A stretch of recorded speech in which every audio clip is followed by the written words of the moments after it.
हिंद पीढ़ी के एक व्यक्ति के द्वारा सूचना दी गई कि उनकी दोनों लड़कियों का अपहरण हो गया है। उन्होंने बताया कि वे जो है टाटा टोली में मंगल टावर है, वहाँ आधार कार्ड सुधरवाने के लिए निकली थी, पर रास्ते में से उस लड़की का फ़ोन आया और फ़ोन में उसने बताया कि उससे ऑटो वाला उसके साथ जबरदस्ती कर रहा है और एक तरह से उन्हें किडनैपिंग करके ले जाया जा रहा है। दोबारा भी जो उनका ऑडियो आया उसमें था कि वो किसी जंगल में फंसी हुई है और वहाँ से उन्हें ट्रक का लाइट दिख रहा है। इस तरह की बातें आई जो बिल्कुल अपहरण की कहानी को बता रहा था।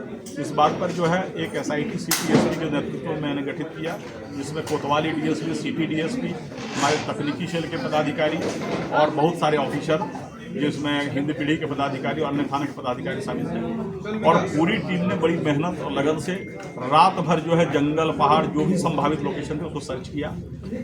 इस सर्च के दौरान जो भी इनपुट था उसके आधार पर किया गया, लेकिन जो निष्कर्ष है वो फलाफल हम लोग का शून्य रहा। फिर जब हम लोग जो है अनुसंधान करना शुरू किए और हमारी टीम ने काफ़ी दक्षता से CTSP के नेतृत्व में इस कांड का अनुसंधान किया, और जब अनुसंधान में बातें परत दर परत खुली तो लगा कि अपहरण की बात सही नहीं है संभवतः। उसके बाद जब हम लोगों ने इन्वेस्टिगेशन किया पता चला कि ये लड़कियां जो है जब घर से निकली हैं तो किसी ऑटो का यूज नहीं किए हैं। बाद में अनुसंधान में ये आया कि ये आल्टो कार से निकली हैं, और इस पूरे प्रकरण में पता चला कि वो जो लड़का जो उन्हें भगा कर ले गया था वह कर्नाटक का रहने वाला है, वो हैदराबाद में काम करता है और इनसे संपर्क में था। वह 5 जनवरी को ही यहाँ आ गया था, लेकिन पुलिस से बचने के लिए ये लोग लगातार मोबाइल तोड़ते रहे, सिम कार्ड तोड़ते रहे, केवल रेलवे स्टेशन के वाईफाई का यूज करते रहे। इस पूरे अनुसंधान के दौरान रांची पुलिस ने कई ट्रेन को सर्च किया, जिसमें से Palamu express, Shaktipunj express, Kamayani express, Gangavati express, Mandapam express, इस बहुत सारे ट्रेन को सर्च किया गया। RPF के सहयोग से और वहाँ के स्थानीय पुलिस के सहयोग से कई स्टेशनों का CCTV फुटेज खंगाला गया, और एक ज़बरदस्त मेहनत जो है रांची पुलिस की टीम के द्वारा किया गया, और अल्टीमेटली कर्नाटक पुलिस के सहयोग से हम लोगों ने इसे कर्नाटक में गंगावती में अभियुक्त को भी पकड़ा और इन लड़कियों को बरामद किया। हम लोग अभी जो है इन लड़कियों से पूछताछ कर रहे हैं कि पूरा प्रकरण कैसे हुआ। इन लड़कियों ने इतने बात स्वीकार किया कि जो ऑडियो उन्होंने बनाया था वो मुख्य अभियुक्त के बहकावे में बनाया था, और उसमें उनके साथ ऐसी कोई बात नहीं हुई थी कि उन्हें कोई ज़बरदस्ती ले जा रहा है। हम लोग पूरे मामले की छानबीन कर रहे हैं, और कुल मिलाकर जो 5 अभियुक्त इसमें शामिल थे, जो पूरे प्लानिंग में और पुलिस से बचने में उन्होंने सहयोग किया, उन सबों को गिरफ्तार किया गया है और हम लोग आगे का अनुसंधान कर रहे हैं। सर ये अभियुक्त कहाँ से हैं सर, कहाँ के लोग हैं? अभियुक्त एक जो है वो कर्नाटक के रायचूर जिले का है, जो मुख्य अभियुक्त है मोहम्मद इस्माइल। इसके अलावा हिंद पीढ़ी के 2 अभियुक्त हैं। इसके अलावा एक चित्रपुर का अभियुक्त है और एक गढ़वा नगर उटारी का अभियुक्त है। सर जैसे लास्ट लोकेशन और मांझी था, और मांझी के बाद ये लोग इसी ऑल्टो कार से ये जो अब अनुसंधान से क्लियर हुआ है, ऑटो से कहीं नहीं गए थे, ये ऑल्टो कार से निकले थे, और पूरे अनुसंधान से यह क्लियर हुआ कि यहाँ से चितरपुर से फिर कोडरमा से गया से दूधी से बनारस से नागपुर से गंगावती कर्नाटक जा रहा।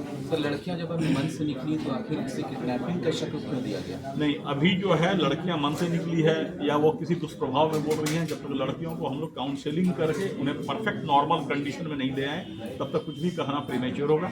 और दूसरी बात कि जिस तरीके से पूरे प्रकरण को रचा गया, झूठी बातें फैलाई गई, लड़कियों को लगातार उनके गार्जियन के कस्टडी से बाहर ले जाकर लगातार ट्रेन पर ट्रैवल कराया गया, ये अपहरण की ही बात है। सर जो ऑटो चालक है जिसके बारे में वायरल हो रहा था, या उनका कहना है कि मेरा मान सम्मान को ठेस पहुंचा, मेरे से कोई ये भी नहीं लिया गया और उसका वायरल किया गया, हमको बदनाम किया गया, इससे वो ऑटो वालों पर भी जो है विश्वास कम हुआ लोगों का। इस तरह उस बात की हम लोग छानबीन करेंगे, उस प्रकरण पर क्या क्या कार्रवाई। अभी हम लोग का मुख्य ध्यान अनुसंधान पर केंद्रित था, बाकी जो बातें फैली और अफवाह फैली उसके बारे में हम लोग अलग से छान। सर वापस लाने में कितना सहयोग रहा?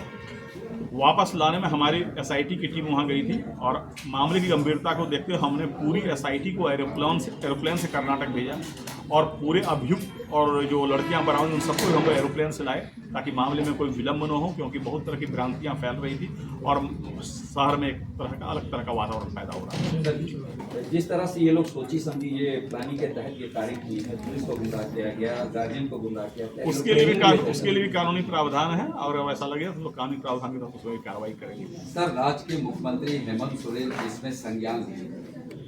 माननीय मुख्यमंत्री का शुरू से निर्देश था कि इस कांड को उच्च प्राथमिकता दी जाए और किसी भी तरीके से सबसे पहले लड़कियों को बरामद किया जाए, और माननीय मुख्यमंत्री के निर्देश के आलोक में ही मैंने SIT का गठन किया था, और SIT ने काफ़ी अच्छा काम किया। सर अगर इसमें होगा तो उन लोग के साथ क्या किया जाएगा? कानूनी कार्रवाई उसके लिए प्रावधान है। अगर आप जो है पुलिस को झूठी सूचना देते हैं उसके लिए भी कानूनी प्रावधान है। सर लड़का और लड़की जो है वो कितने दिनों से मतलब जो है संबंध में थे? वो उनके आपसी संबंध के बारे में अभी कुछ भी कंक्लूसिवली कहना उचित नहीं होगा। हम लोग उस बिंदु पर छानबीन कर रहे हैं, बरामदगी हो गई है, बाकी बिंदुओं पर हम जब पूरी तरह से निष्कर्ष पर पहुंचेंगे तब बताएंगे। ठीक है।